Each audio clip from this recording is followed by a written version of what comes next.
Good afternoon, and thanks for logging on to this week's Elon Local News web exclusive.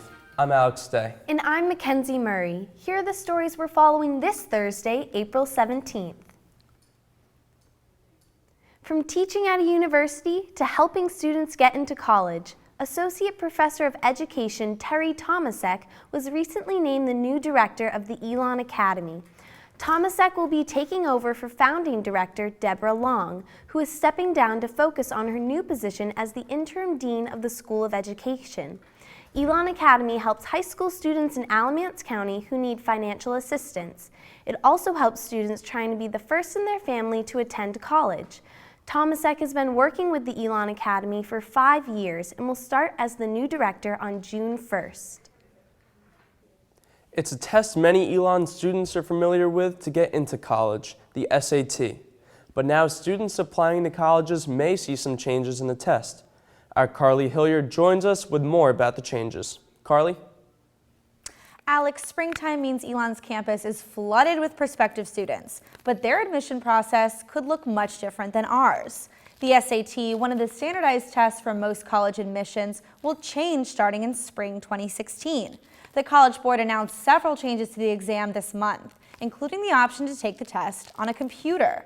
The SAT will also eliminate more obscure vocab words and replace them with what the board calls more relevant and common terms that you would see in a college classroom.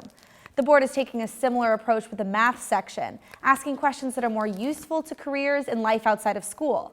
Now, these are the first changes to the SAT in more than 10 years, when the essay section was added in 2005.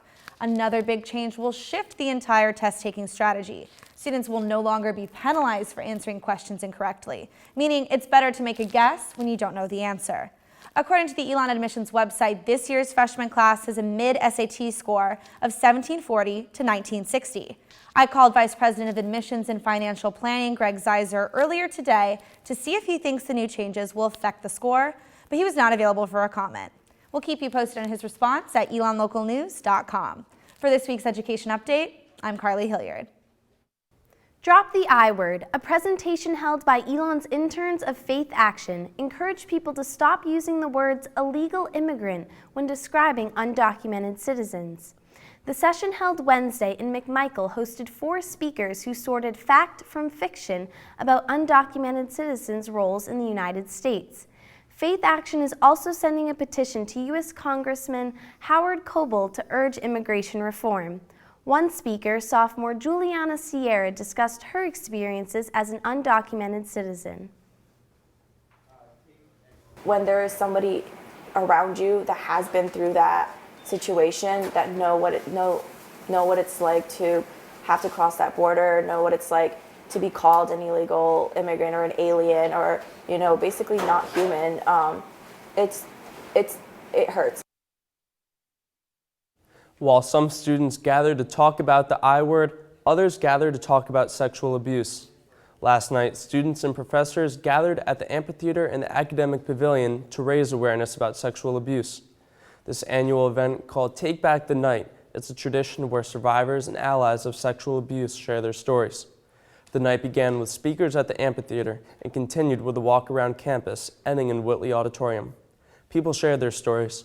Sparks peer educator Kelsey Little discussed how to support survivors of sexual abuse. I think the most important thing you can do if you know a survivor is just listen to them and let them know that you are there for them, to be available for anything. Something else students should be aware of, tomorrow Elon hosts its first Aware Fair. The event brings together groups across campus that deal with issues of social justice. Some of the groups participating include Sparks, Spectrum, and Sierra Club. Junior Gloria So has been organizing the event since last fall and hopes it will help students understand and be aware of situations outside of campus. I think it's really easy to get caught up in classes and meetings and organizations, but we kind of forget that there are so many other issues in the world that we can focus on. That's all the news we have for you tonight. For the latest news, be sure to like us on Facebook and follow us on Twitter. Also, be sure to check our website at elonlocalnews.com for the news that matters to you. From all of us here at Elon Local News, Have a great week, Elon.